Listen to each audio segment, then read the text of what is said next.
Hello everyone and peace of Christ all of you. Today our video is going to be short just to share some information with those who need it.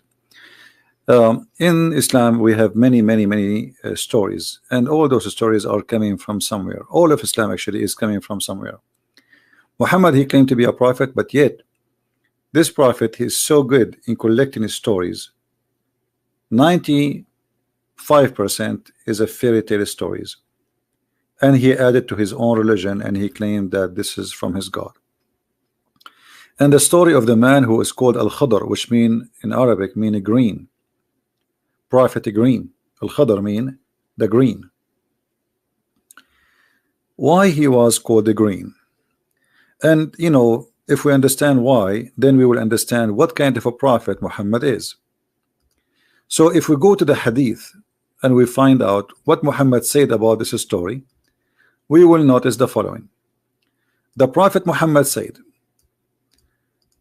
Al-Khadr, which means the green, was named so because he sat over a barren white land, and it turned green with the plantation after his sitting over it.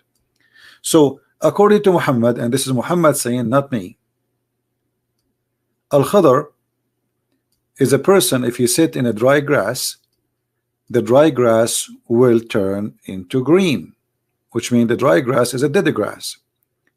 So the dead grass will come back to life and will become not only alive, is going to become like a flourishing green.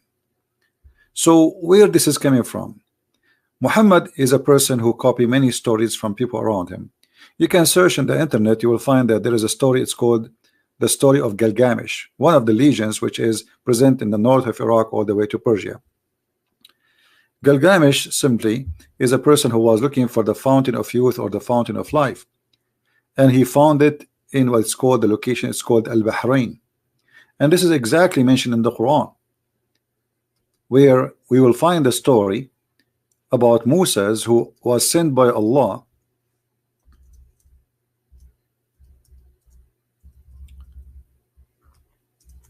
to meet with green. And green obviously is way higher than Moses, to the point Allah, he told Moses that, you know, if you want to learn, okay, well, I will let you go and meet and learn from him. And Moses, when he met him, he asked him to follow him so he can learn. And here you will see the story, which is nothing but a fairy tale story about Moses going all the way to the location. It's called the place where the two seas met, the junctions of the two seas. And this is exactly what it's called, the name of the country today. In Arabic we call it Bahrain. Bahrain is not far away from Iran, not far away from Qatar, not far away from Saudi Arabia. Actually now they have a bridge between Saudi Arabia and Emirat, and sorry, and Bahrain. So this is exactly, the name is mentioned in the Quran. And the story of Al-Bahrain is very ancient story, that there was there a fountain of life. Whoever drink from it, he live forever. And there is only one person he was able to find this fountain, and his name is Mr. Green. So here you will find the story how Allah, he sent Moses and he asked him to take with him a whale, not a fish, as it says here. In Arabic it says hoot. And then when they went to that area,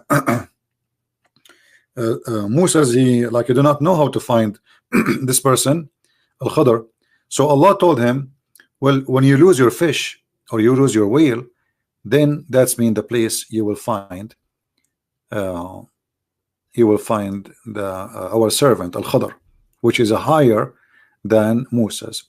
So when he went there, simply the story says that the fish came back to life, or the whale, and because some water touched the fish, and the fish came back alive. And you can read the story. This is chapter 18, and you can read from verse number 61 all the way to the end of the story. However, if we go, we will find more details about this story in Sahih al-Bukhari, where the Sahih al-Bukhari make it so clear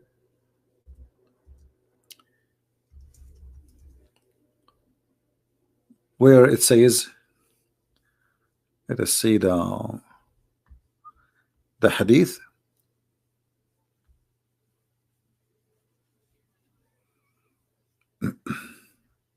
All right, here we go. We mentioned this just in the previous video today, that we talk about it a little bit, but it doesn't hurt if we talk more, so people will learn and take notes. So according to the story here, as we see,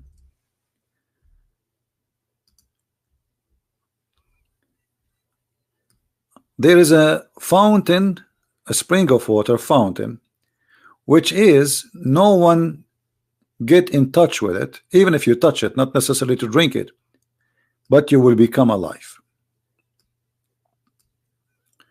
And the prophet said that, you know, this fish, some drop of water fell into it, and then this is how this whale or fish run away. And this is exactly what happened.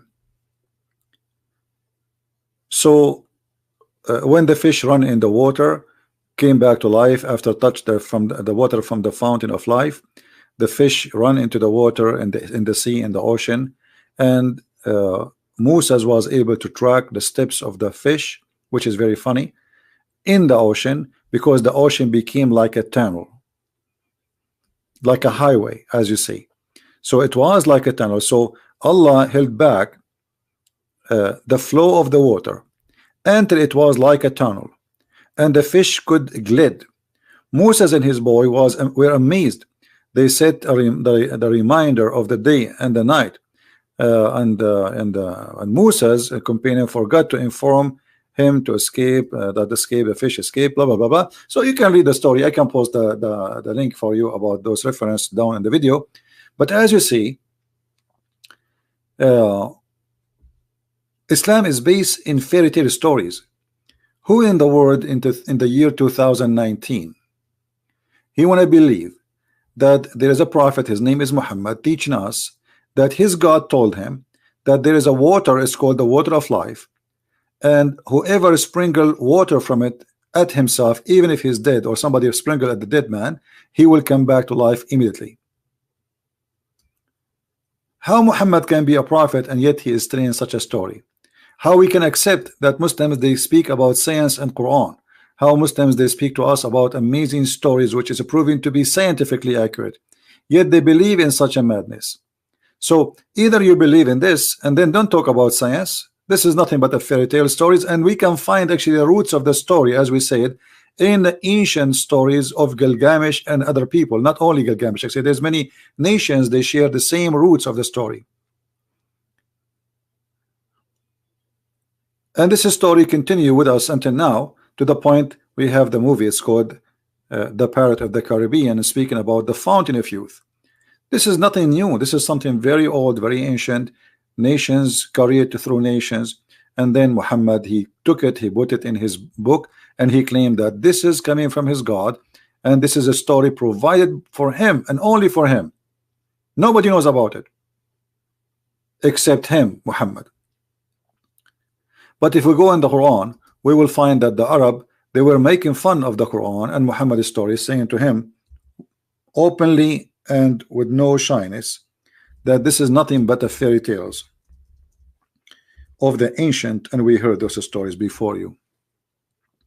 So while Muhammad is claiming that he is the one who come with those stories, the Arab, they were making fun of him. He says this is nothing but the fairy tales of the ancients.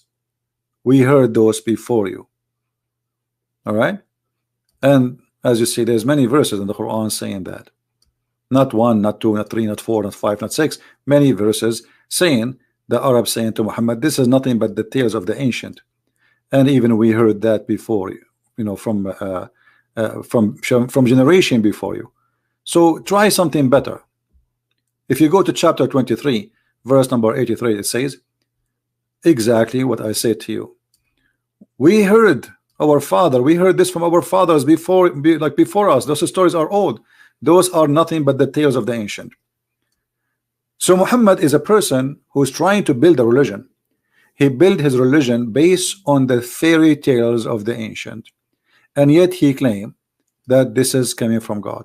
Now, if you are a Muslim, you are more than welcome to leave your comment and tell me how you really believe in such a story to be coming from God, and yet Muhammad not only adding it in the hadith, but Muhammad, he adding the story in the Quran, as we showed you in chapter 18. This is cannot be from God. This is cannot be from a prophet. This is cannot be from anyone actually have little intelligence. This is can be only from someone is an ignorant.